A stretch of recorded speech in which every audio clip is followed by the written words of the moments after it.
Let's break down our top waiver wire ads for week 9 of the fantasy season. All right, we are going to kick the video off with running back Tyrone Tracy of the New York Giants, who's now being propelled into the RB1 spot with that gruesome injury to Cam Scatterbo, ankle injury. Had to have surgery essentially right away, went to the hospital. It does not look like Cam Scatterbo more than likely is going to be back here in the 2025 season. So that leaves Tyrone Tracy as the primary running back for the New York Giants. We do know that Devin Singletary's hanging around. Eric Gray is on this roster, but we look to week 8. We saw 10 total touches on the ground for Tyrone Tracy, just 39 rushing yards. He did have 3 targets, 2 catches, 14 receiving yards, 7.3 fantasy points. And it's not exactly a great upcoming schedule for the Giants. If you guys have been keeping up with the channel this year, I've talked a lot about this stretch of games coming up for the Giants, the Niners, the Bears, the Packers, the Lions, and the Patriots before that week 14 bye week. So a lot of stiff defenses here, and this, loss of Cam Scatterbo is not going to help this offense whatsoever. But we do know with the running back position, volume is always king. Tyrone Tracy is going to be treated as the RB1 for the Giants, and obviously we saw last year in his rookie season that he can have success as the primary running back.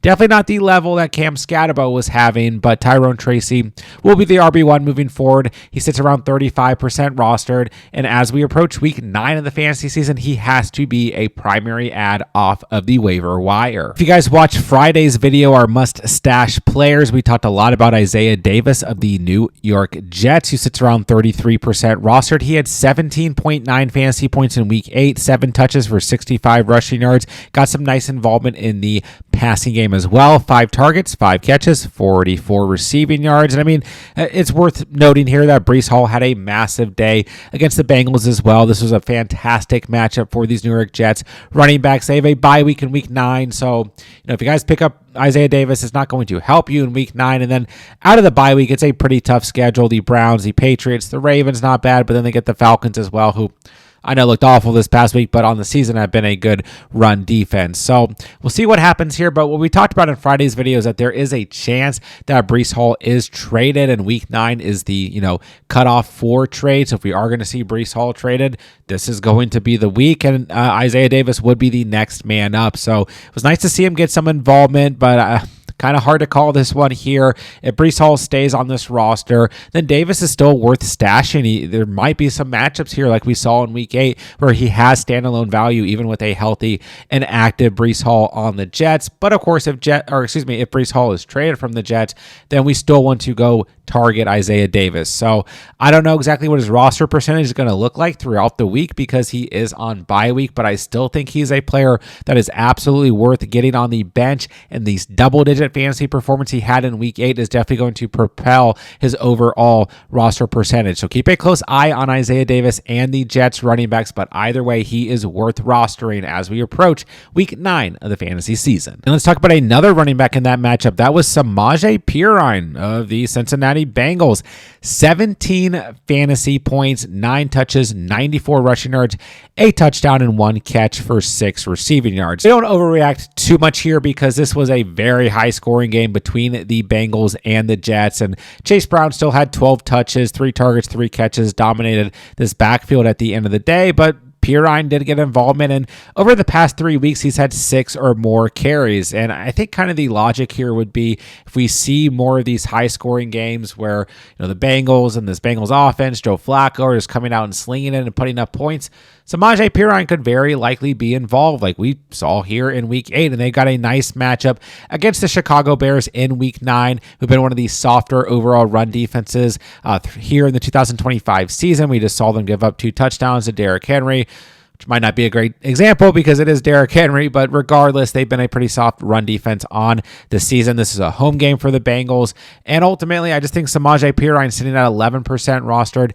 is a player to at least maybe get on your bench and kind of see how this thing shakes out, because he could be a player similar to Isaiah Davis, who we just talked about, who at times in soft matchups does have standalone value. And once again, the overall volume has been increasing over the past 3 weeks for Samaje Perine. So I still think it's it's Chase Brown's backfield at the end of the day, but Pirine, if you guys are hurting at running back, is a player to consider. Let's move to the wide receiver position and start with Troy Franklin of the Denver Broncos, sitting around 33% rostered. A huge fantasy day in week 8 against the Cowboys, 26.9 fantasy points, 8 targets, 6 catches, 89 receiving yards, and 2 total touchdowns after a nice week 7 performance against the Giants, where he also had a touchdown and 12.9 fantasy points. Now, we have seen Troy Franklin, at times kind of pop up and have these big games and then completely disappear. I mean, go back to week 2 of the season, 24 fantasy points, and then up until week 7, he had 9.5 or less fantasy points in every game. But this Broncos offense is starting to get rolling.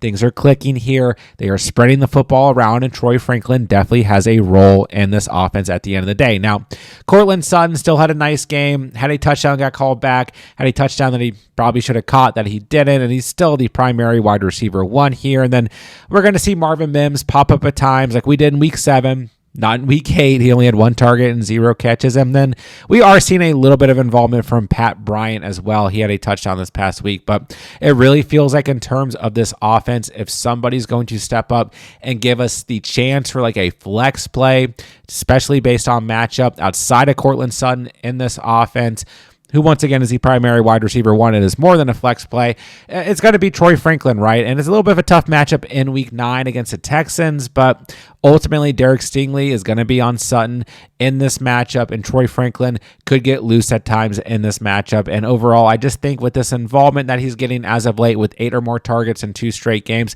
he's worth rostering. Yes, there's risk, but at the end of the day, he is definitely getting enough involvement that we can consider rostering him as we move into week 9 of the season. All right, next up, I want to talk about Chimere DK of the Tennessee Titans. This was another player who was in Friday's video, in the stash video, and he finished with 16.4 fantasy points, 8 targets, 7 catches, 93 receiving yards after having a nice week 7 where he scored a touchdown and had 16.9 total fantasy points. So, once again, this Tennessee Titans offense, I talked about this in Friday's video, which, by the way, start watching the stash videos. That's where we talk about lower rostered players who could end up having upside, and players like Chimere DK, players like Isaiah Davis, right? Make sure you guys are checking out that video. But, I talked about this in Friday's video. Bad offenses still produce good fantasy players. And yes, this Tennessee Titans offense is as porous as it gets, and they just got absolutely mollylopped by the Colts defense, and I don't think they're in a good spot this week against the Chargers defense at all. But that can also be good from a fantasy perspective because they're constantly playing from behind and needing to throw the football. We kind of look at the overall split. Calvin Ridley may or may not get traded according to rumors, but we look at the rest of the wide receivers on this team. Gale Manor still had 8 targets this past week. Van Jefferson had 8 targets, just 1 catch. There's some tight end involvement on this team as well, but Chimere DK, 8 targets, so a little bit rough in terms of breaking down this total wide receiver volume, but DK has been consistent over the last 2 weeks, and yes, I do not like this spot in week 9 against the Chargers defense before a week 10 bye week. Then it's really tough out of the bye week. I mean, it's just awful for the Titans. They get the Texans, the Seahawks, the Jags, the Browns, the Niners, the Chiefs. They do end with the Saints in the fantasy season, but yeah, that stretch is going to be absolutely brutal in terms of the defenses they face, plus the Chargers this week. But once again, they should be playing from behind. DK is getting that involvement, had another nice game, double digits again in week 8. He's a player worth rostering if you guys are hurting at the wide receiver position. Next up, let's talk about Josh Downs of the Indianapolis Colts, a player who we have talked about over the past couple weeks pretty consistently. 12.9 fantasy points in week 8 against the Titans, who we just talked about. 3 targets, 3 catches, 39 receiving yards, and a touchdown. A little bit higher overall rostered at 56% rostered, but still low enough that I felt like I could put him in the video. He missed week 7 with an injury, so he may or may not be floating out there on waivers, even in some more competitive leagues. But yeah, 12.9 fantasy points this past week was nice. Also had a touchdown in week 6, 16.2 fantasy points in that matchup. Week 5, 11.4 fantasy points. So even with guys like Michael Pittman having a nice week this past week, Tyler Warren having a lot of success, even if he didn't do so this past week. And Jonathan Taylor just absolutely looking like an MVP caliber type player. Josh Downs is still getting good enough volume in here. I mean, even Alec Pierce is having good games. The Colts look like the absolute best offense in the NFL right now, and we want pieces of that. So, yes, at times the volume is going to be spread around here. The upside could be capped for certain players on a week-to-week basis. But at the end of the day, this Colts offense is scoring a lot of points, and Josh Downs is going to be a viable flex option on a week-to-week basis. So if he's out there, if he's available, especially in full PPR formats, this is a player that you guys 100% need to pick up as we move into week 9 of the season. Next up is Kayshon Boutte of the New England Patriots, sitting around 53% rostered, 16.5 fantasy points in week 8 against the Browns, 5 targets, 3 catches, 75 receiving yards, and a touchdown. Now has a touchdown or more in 3 straight games. And this is another player that we've talked a lot about over the past couple weeks, right? And at times has been a bit boomer bust on the season, but this Patriots offense is throwing the football at a very high rate, one of the pass heaviest teams in the NFL, and can be kind of tough to call when Boutte's going to get involvement. I mean, you'll look at this stretch over the past 3 weeks where he's been very solid in fantasy, and he's had 5 or less targets in every game. Like, the volume's not super high. I mean, this is another team that spreads the football around a lot and has a lot of different players getting involved, but they are just throwing the football at a very, very high rate. And Boutte definitely is becoming a red zone target for Drake May, but he also gets a lot of like down the field looks, but he regardless has very good chemistry with Drake May, who's playing absolutely fantastic football. 2 or more passing touchdowns in every game this year, except for 2 for Drake May, and at least 3 passing touchdowns in 2 of the last 3 games. So Kayshon Boutte is just one of these players, if you need a flex option, if you're hurting at wide receiver, he's a player you guys can go out and pick up and definitely at least always cross your fingers on a week-to-week basis. But like I said, very solid over the last 3 weeks, a little bit higher rostered at 53% rostered. But if he's out there and available, and if you guys need help out wide receiver, absolutely worth picking up as we move into week 9. All right, not the best week in terms of quarterbacks and tight ends. I'm going to very quickly say if Joe Flacco is available, go ahead and pick him up. He does sit at 63% rostered, but he has 2 or more passing touchdowns in 3 straight games and 18 or more fantasy points in 3 straight games. And then we've talked a lot about Oronde Gadsden over the past few weeks, was in the stash videos, all that stuff.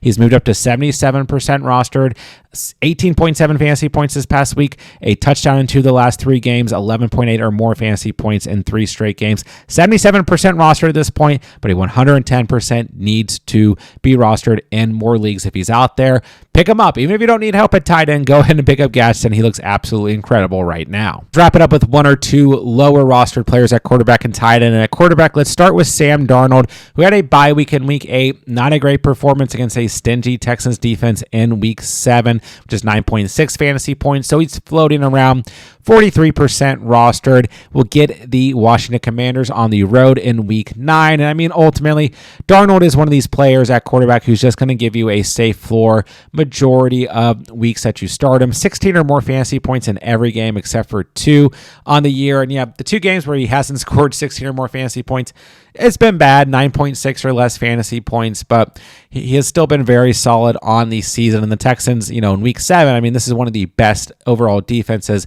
against opposing quarterbacks. So I think coming out of the bye week, having extra time to prepare, Darnold's going to be a solid streaming option here in week 9 of the season. 2 or more passing touchdowns in 4 games on the year through the first 7 weeks of the season. So Darnold, probably as safe as you're going to get in terms of a streaming option here in week 9 of the season. Then one tight end to mention who's lower roster is going to be Colston Loveland of the Chicago Bears, floating around 25% rostered. Not a massive game by any stretch in week 8, 6.8 fantasy points, 5 targets, 3 catches, 38 receiving yards. But we'll just point out 2 things here. Cole Kmet is dealing with a back injury.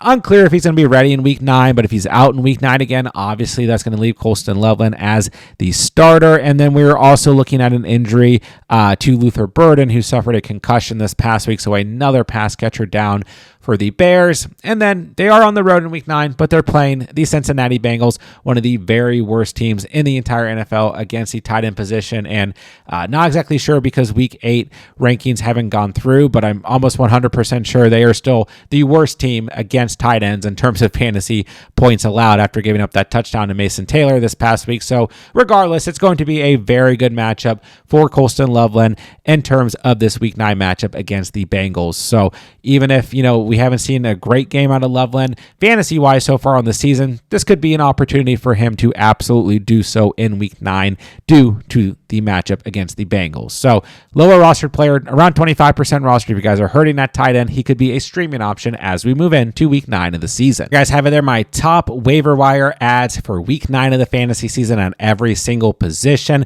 Don't forget, guys, I'm answering as many fantasy football questions as I can in the comment section down below. So if you guys need anything whatsoever, please drop me a comment. Like I said, I'll answer as many as I can throughout the week. And while you guys are down there, it does me a huge favor if you guys hit that like button and that subscribe button on the way out. It helps out the channel tremendously. And when the videos and playlists pop up on the screen as the week progresses, going to have everything that you could possibly need here in week 9 of the season to dominate this week of fantasy football. So make sure you guys go check out all of the content as it drops. And with that, I'll say thank you guys so much for watching and or listening. And remember, you saw it here on The Catch.